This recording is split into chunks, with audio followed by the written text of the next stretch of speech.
Hallelujah. ഇതാ ഈ ദ്വീപവാസികൾ എന്താ പറയണത്? അവൻ ഒരു കൊലപാതകിയാണെന്നതിന് സംശയമില്ല. അവൻ കടലിൽ നിന്ന് രക്ഷപ്പെട്ടെങ്കിലും ജീവിക്കാൻ നീതി അവൻ അനുവദിക്കുന്നില്ല. നോക്കൂ, അവന്റെ കയ്യിൽ പാമ്പ് തൂങ്ങിക്കിടക്കുന്നു, നീതി അവൻ അനുവദിക്കുന്നില്ല, അവനൊരു പൊട്ടയാണ്. ഈ വിധത്തിലാണ് അവരുടെ സംസാരങ്ങൾ. 2 സെന്റൻസ് ഇവിടെ കുറിച്ചിട്ടുള്ളൂ, ബാക്കി ഒരുപാട് പറഞ്ഞിട്ടുണ്ട്. കൃത്യം 2 സെന്റൻസ് നിർത്താൻ അത്രമാത്രം ഫോർമേഷൻ കിട്ടിയവരാണ് ദ്വീപവാസികൾ എന്ന് നമ്മൾ വിചാരിച്ച് വശാകരുത്. ഒരുപാട് കാര്യങ്ങൾ പറഞ്ഞിട്ടുണ്ടാവും, നെഗറ്റീവ് കാര്യങ്ങൾ. 2 വാക്കുകളെ കുറിച്ചിട്ടുണ്ട്. അവനൊരു കൊലപാതകിയാണ്, അവൻ കടലിൽ നിന്ന് രക്ഷപ്പെട്ടെങ്കിലും ജീവിക്കാൻ നീതി അവനെ അനുവദിക്കുന്നില്ല. അവൻ പാമ്പിനെ തീയിലേക്ക് എറിഞ്ഞിട്ടു, അവന് അപകടമൊന്നും സംഭവിച്ചുമില്ല. അവൻ നീര് വന്ന് വീർക്കുകയോ പെട്ടെന്ന് വീണ് മരിക്കുകയോ ചെയ്യുമെന്ന് അവർ വിചാരിച്ചു.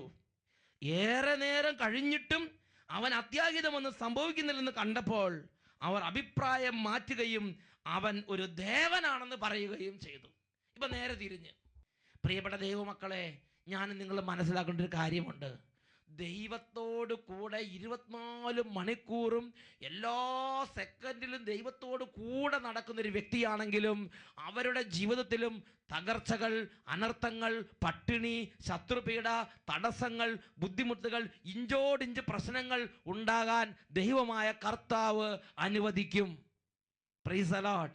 ഹല്ലേലൂയ. ഞാനും നിങ്ങളും ദൈവത്തിൻ്റെ പദ്ധതിയെ പരിമിതപ്പെടുത്തരുത്. ഇതാ ബൈബിളിൽ തന്നെ മറ്റൊരു രംഗം നമുക്ക് കാണാൻ സാധിക്കും.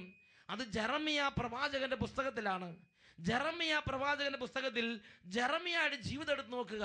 ഒരു ദുരന്ത കഥാപാത്രം പോലെ എവിടെ ചെന്നാലും പ്രശ്നം, എവിടെ ചെന്നാലും പ്രശ്നം. ജെറമിയ പ്രവാചകന്റെ പുസ്തകത്തിൽ ഈ രംഗങ്ങളിലേക്ക് നമ്മളൊന്ന് വരികയാണ്. ജെറമിയ പ്രവാചകന്റെ പുസ്തകം 20-ാം അധ്യായം, അതിൽ 1-2 വാക്യങ്ങൾ. ജെറമിയ കൊട്ടാരത്തിൽ, രാജാവിൻ്റെ കൊട്ടാരത്തിൽ ഇടയ്ക്കിടയ്ക്ക് ദൈവത്തിന് അരുളപ്പാട് അറിയിക്കാൻ വേണ്ടി കയറി ചെല്ലും. അവൻ ചിലപ്പോൾ കൊട്ടാരത്തിൽ താമസിക്കും. അവന് പ്രത്യേകിച്ച് നിയമാവലികളൊന്നുമില്ല, പ്രത്യേകിച്ച് മാനദണ്ഡങ്ങളൊന്നുമില്ല. കർത്താവിൻ്റെ മൗത്ത് പീസായി കർത്താവ് എന്ത് പറയണോ അത് അറിയിക്കുക, അതാണ് ജെറമിയയുടെ ജീവിതം. എന്നാൽ ജെറമിയ ഒരു ദൂത് കൊട്ടാരത്തിൽ രാജാവിനെ അറിയിച്ചു. അപ്പോൾ രാജാവിൻ്റെ ഒരു പുരോഹിതൻ അവിടെയുണ്ട്. മൂപ്പർക്ക് അത് പിടിച്ചില്ല.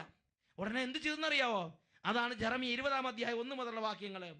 ഇമ്മറിന്റെ മകനും ദേവാലയത്തിലെ പ്രധാന വിചാരിപ്പുകാരനുമായ പാഷൂർ എന്ന പുരോഹിതൻ ജെറമിയ പ്രവചിക്കുന്നത് കേട്ടു. അവൻ ജെറമിയ പ്രവാചകനെ അടിച്ചിട്ട് ദേവാലയത്തിലേക്കുള്ള മുകളിലെ ബെഞ്ചമിൻ കവാടത്തിൽ ഒരു മുക്കാലിയിൽ കെട്ടിയിട്ടു. പിറ്റേ ദിവസം പാഷൂർ ജെറമിയായെ അഴിച്ചുവിട്ടു. എന്ന് പറഞ്ഞാൽ ദൈവമായ കർത്താവിൻ്റെ അത്യുന്നത ദൈവത്തിൻ്റെ ദാസനായ ജെറമിയ പ്രവാചകൻ ഒരു ദൈവത്തിൻ്റെ ദൂത് അറിയിച്ചിങ്ങോട്ട് ഇറങ്ങി വരുമ്പോൾ അവിടെ ഉണ്ടായിരുന്ന ഒരു മേൽപുരോഹിതൻ, ഒരു പ്രധാന പുരോഹിതൻ, ഒരു മുക്കാലിയിൽ ഈ ജെറമിയായെ പിടിച്ച് ഇടം വലം പോതിര അടിച്ചിട്ട് ഒരു മുക്കാലിയിൽ പിടിച്ചങ്ങോട്ട് കെട്ടിയിട്ടു. എന്നിട്ട് ഒരു മനുഷ്യനും അഴിച്ചുവിടാൻ ധൈര്യപ്പെട്ടില്ല. കാരണം ഇത് പ്രധാന പുരോഹിതനാണ് കെട്ടിയിട്ടിരിക്കുന്നത്. എന്നിട്ട് ആ രാത്രി, ആ സായാഹ്നോ രാത്രി മുഴുവനും ഈ മുക്കാലിയിൽ ചങ്ങലയിൽ ഈ ജെറമിയ കടന്നു. ദൈവദൂതന്മാർ വന്ന് അഴിച്ചുവിട്ടില്ല. അല്ലെങ്കിൽ അവിടെ പ്രത്യേകിച്ച് അരുളപ്പാടുകളും അല്ലെങ്കിൽ ദൈവത്തിൻ്റെ അത്ഭുതകരമായ സ്വർഗീയ സംഗീതങ്ങളോ അല്ലെങ്കിൽ ആ തടവറ കിലുങ്ങുന്ന അങ്ങനത്തെ അവസ്ഥകളോ ഒന്നും സംഭവിച്ചില്ല.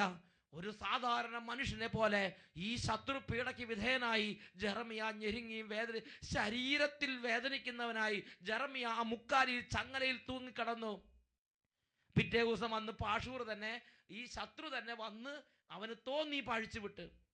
എന്നിട്ട് ഈ പാഷൂറിൻ്റെ മുമ്പിൽ ജെറമിയ ജീവിക്കണം. ചിന്തിച്ചു നോക്ക്, ജെറമിയയുടെ വേദന, ജെറമിയയുടെ അപമാനം, ജെറമിയയുടെ നിന്ദനം, താൻ മറ്റുള്ളവരുടെ മുമ്പിൽ അനുഭവിച്ച അപമാനത്തെയും നിന്ദനത്തെയും കുറിച്ച് ജെറമിയ തന്നെ പറയുന്നത് ബൈബിളിൽ നമുക്ക് വായിക്കാൻ സാധിക്കും. ജെറമിയ പ്രവാചകന്റെ പുസ്തകത്തിൽ 20-ാം അധ്യായം 14-15 വാക്യങ്ങൾ ജെറമിയ പറയുകയാണ്, ഞാൻ പിറന്ന ദിവസം ശപിക്കപ്പെട്ടതാകട്ടെ, എൻ്റെ അമ്മ എന്നെ പ്രസവിച്ച ദിവസം അനുഗ്രഹിക്കപ്പെടാതിരിക്കട്ടെ, എൻ്റെ പിതാവിൻ്റെ അടുക്കൽ ചെന്ന് നിനക്കൊരു പുത്രൻ ജനിച്ചിരിക്കുന്നു എന്ന് വാർത്ത അറിയിച്ച് അവനെ സന്തോഷിപ്പിച്ചവൻ ശപിക്കപ്പെട്ടവനാകട്ടെ. നോക്ക്, ഈ തൻ്റെ ജീവിതത്തിലെ വേദനയുടെ ആ കയ്പിൻ്റെ കൊടിയ ആ ഒരു ക്ലൈമാക്സിൽ ജെറമിയ പറയാണ്, ഞാൻ ജനിച്ച ദിവസം നശിച്ചു പോകട്ടെ, ഞാൻ ജനിച്ച ദിവസം ശപിക്കപ്പെട്ടതാകട്ടെ. അതുമാതിരി കയ്പിൻ്റെ അനുഭവത്തിലൂടെ ജെറമിയയുടെ ജീവിതത്തിൽ ജെറമിയ കടന്നു പോകേണ്ടി വന്നു. ഇനി അടുത്ത വാക്യങ്ങൾ 17-18 വാക്യങ്ങൾ, ജെറമിയയുടെ പുസ്തകം 20-ാം അധ്യായം 17-18 വാക്യങ്ങൾ. എന്താണ് വീണ്ടും ജെറമിയയുടെ ഉള്ളിലെ കയ്പ്? ഞാൻ പിറക്കുന്നതിന് മുമ്പ് എന്തുകൊണ്ട് അവൻ എന്നെ കൊന്നു കളഞ്ഞില്ല? എൻ്റെ അമ്മയുടെ ഉദരം എന്നേക്കും എൻ്റെ ശവകുടീരമാകുമായിരുന്നു. എന്തിനാണ് ഞാൻ ഉദരത്തിൽ നിന്ന് പുറത്തു വന്നത്? ഇങ്ങനെയുള്ള ഈ കണ്ണുനീരിന് വേണ്ടിയോ? ജെറമിയ വേദനിക്കുകയാണ്. ഈ ജെറമിയയുടെ സ്ഥിതി എന്താ? നിസ്സാര പാർട്ടിയാണ് ജെറമിയ എന്ന് വിചാരിക്കരുത്. ഈ ജെറമിയയെ കുറിച്ച് ജെറമിയയുടെ പുസ്തകം 1-ാമത്തെ അധ്യായത്തിൽ 4 മുതലുള്ള വാക്യങ്ങൾ. ജെറമിയ നല്ലൊരു കുടുംബത്തിൽ ഒരു അപ്പനും അമ്മയ്ക്കും മകനായി പറന്ന് അവനങ്ങനെ പുഷ്ടിയിൽ ഇങ്ങനെ വളർന്നു വരികയാണ്. അപ്പോൾ ദൈവം അവൻ്റെ അടുത്തേക്ക് ഇങ്ങോട്ട് വന്നു. എന്നിട്ട് ദൈവം അവനോട് നേരിട്ട് സംസാരിക്കുകയാണ്. ജെറമിയ 1-ാം അധ്യായം 4 മുതലുള്ള വാക്യങ്ങൾ.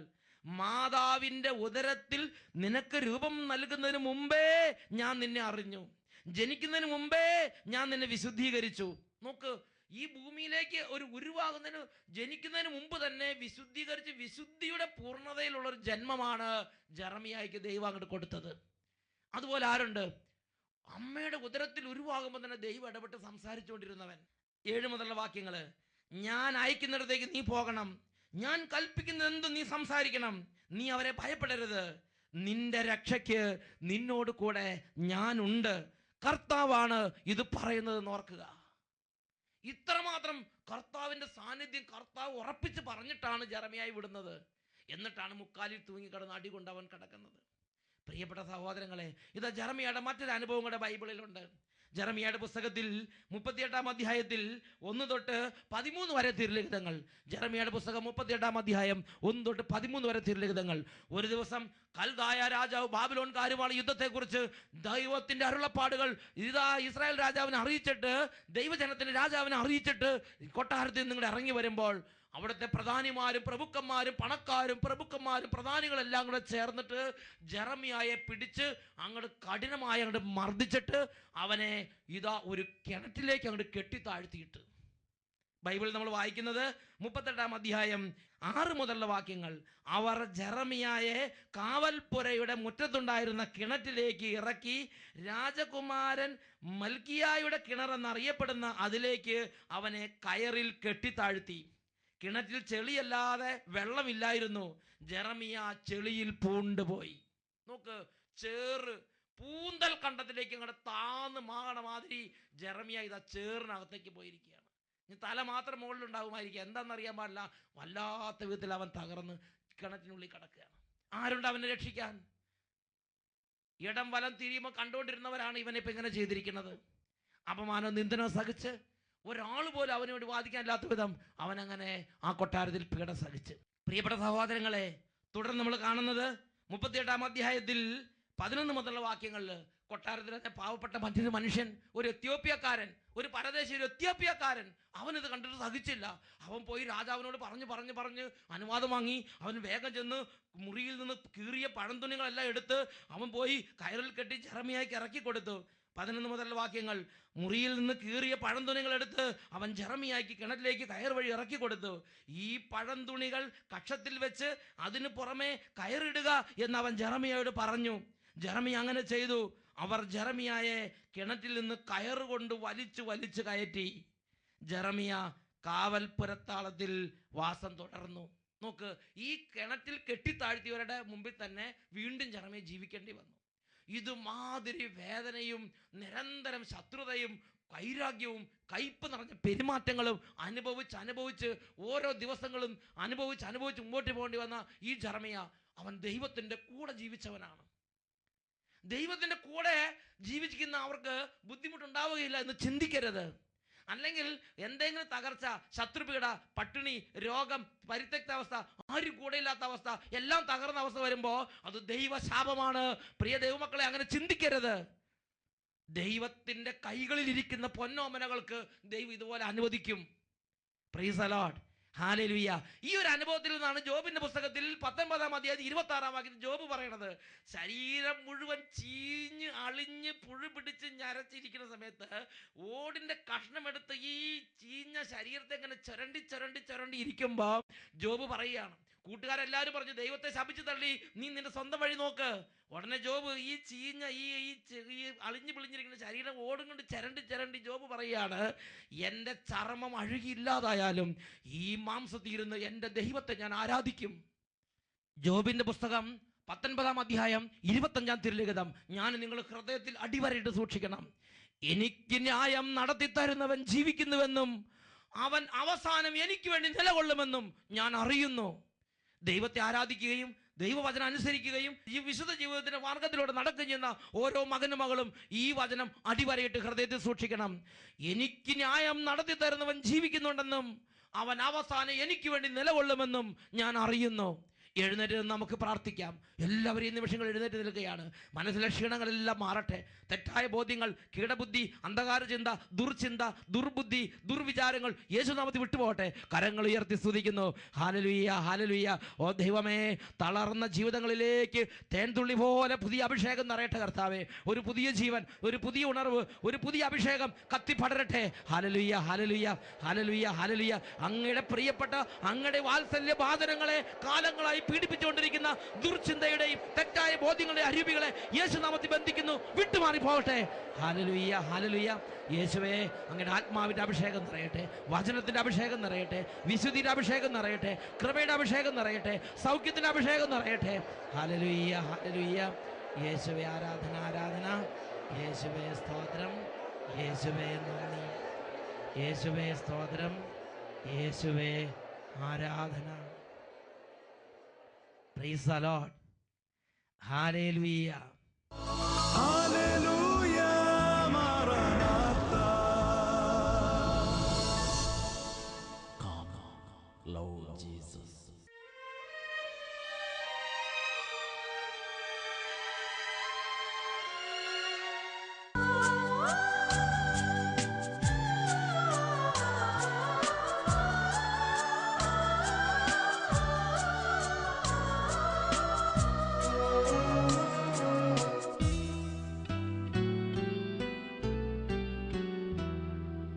ദിവ്യകാരുണ്യം ദൈവത്തിൻ ദാനം, വർണ്ണനാതീതമാം ദാനം. ദിവ്യകാരുണ്യം ദൈവത്തിൻ ദാനം, വർണ്ണനാതീതമാം ദാനം. മർത്യനു ദൈവം നൽകിയ ദാനം, ജീവപ്രദായക ദാനം, ജീവപ്രദായക ദാനം. വർണ്ണനാതീതമാം ദാനത്തിനെന്നും കർത്താവേ അങ്ങേയ്ക്കു സ്തോത്രം. യേശയ്യാ പ്രവചനത്തിൽ 52-ാം അധ്യായം 12-ാം തിരുലിഖിതം. നിങ്ങൾ തിടുക്കം കൂട്ടണ്ട, വേഗം ഓടുകയും വേണ്ട. നിങ്ങളുടെ ദൈവമായ കർത്താവ് നിങ്ങളുടെ മുമ്പിൽ നടക്കും. ഇസ്രായേലിൻ്റെ ദൈവമായിരിക്കും നിങ്ങളുടെ പിൻകാവൽക്കാരൻ. രണ്ട് കരങ്ങളും ദിവ്യരക്ഷിതാവായ യേശുവിന്റെ സന്നിധിയിലേക്ക് ഉയർത്തി, പ്രിയ മകനെ, മകളെ, ഈ നിമിഷം നീ ഹൃദയം നൊന്ത് യേശുവിനെ വിളിക്കുമെങ്കിൽ യേശുവിന്റെ നാമത്തിൽ ഒരു അത്ഭുതമുണ്ട്. കരങ്ങൾ ഉയർത്തി യേശുവിനെ വിളിക്കട്ടെ. Hallelujah, hallelujah. യേശുവേ, യേശുവേ.